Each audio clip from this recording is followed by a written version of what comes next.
جسے آج ہم بہت بڑا شرف سمجھ رہے ہیں، شرف انسانیت، کاش کہ میں مٹی ہوں، یہ انسان کا کی حیثیت مجھے دی ہی نہ جاتی کہ میں آج یہاں کھڑا ہوں جواب دے کے۔ حضور نے فرمایا کل نفس یغدو فبائع نفسہ فموبقھا وموبقھا، ہر انسان جب صبح آنکھ کھلتی ہے رات کے سونے تک وہ اپنے آپ کو بیچتا ہے۔ کوئی جسمانی مشقت اپنی بیچ رہا ہے، شام کو 100 روپے لے کر آیا ہے، اس نے اپنی جسمانی محنت بیچی ہے نا۔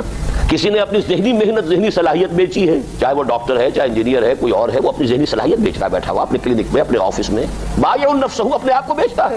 یہ بیچنا تو ہر ایک کا ہے، ہر شخص بیچ رہا ہے اپنے آپ کو۔ کوئی بدبخت وہ ہے جو یہ ساری مشقت جھیل کر بھی رات کو جہنم لے کر آیا ہے، مشقت بھی جھیلی اور لے کر بھی آیا آگ کے انگارے، اس لیے کہ حرام کاروبار کیا۔ کوئی وہ ہے جو اس مشقت کے بعد اپنے نفس کو جہنم کی آگ سے چھٹکارا دے کر آتا ہے۔ بیچا، جائز جگہ بیچا، جائز طریقے سے بیچا، بیچا اس نے بھی، محنت اس نے بھی کی، مشقت اس نے بھی کی، لیکن اس نے اپنی مشقت کے نتیجے میں اپنے آپ کو برباد کر لیا۔ تو جب آزمائش میں کوئی پڑے گا تو پتہ چلے گا نا کہ کھرا یا کھوٹا ہے۔ آزمائش میں نہیں آیا، امتحان میں نہیں آیا، کوئی تکلیف آئی نہیں تو وہ کھرے اور کھوٹے گڑبڑ رہیں گے، ملے جلے رہیں گے، دودھ کا دودھ اور پانی کا پانی جدا نہیں ہوگا۔ کیا لوگوں نے یہ سمجھا تھا کہ وہ چھوٹ جائیں گے صرف یہ کہنے پر کہ ہم ایمان لے آئے اور انہیں آزمایا نہ جائے گا؟ ہم نے تو آزمایا ہے ان سب کو جو ان سے پہلے آئے۔ تو یہ تو یوں سمجھیے کہ اس راستے کا ایک مستقل معاملہ ہے، جو آئے سوچ سمجھ کر آئے کہ یہ شہادت گاہ الفت میں قدم رکھنا ہے۔ لوگ آسان سمجھتے ہیں مسلمان ہونا۔ جس نے کہا آمنت باللہ، ہم نے آزما لیا، سچ مچ کا یہ ہم پر ایمان کا دعوے دار ہے یا جھوٹ موٹ کا دعویٰ کر رہا ہے، یہ سچ مچ کا عاشق ہے یا جھوٹ موٹ کا عاشق ہے۔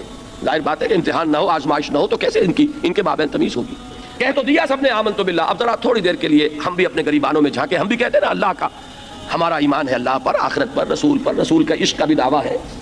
اور جب نعتیں ہم سنتے ہیں تو بڑے جھومتے ہیں، لیکن یہ کہ واقعتاً آدمی جھانکے اپنے قلب کی گہرائیوں میں کہ یہ ہم کتنے کچھ سچے ہیں اپنے اس دعوی ایمان۔ جہاں کوئی معاملہ آیا، اگر ہم اس دین کے اس حکم پر عمل کرتے ہیں تو اتنا نقصان ہوتا ہے، اس حکم کو پیچھے ڈال دیں تو اتنا نفع ہوتا ہے۔ سچ بتائیے کہ ہم میں سے اکثریت کا فیصلہ کس بات کی طرف جائے گا؟ دین کا حکم پس پشت، دنیاوی مفاد وہ مقدم ہو۔ تو معلوم ہو گیا کہ ہمارا یہ دعویٰ جو ہے اللہ پر ایمان کا اور آخرت کے یقین کا جھوٹا دعویٰ ہے۔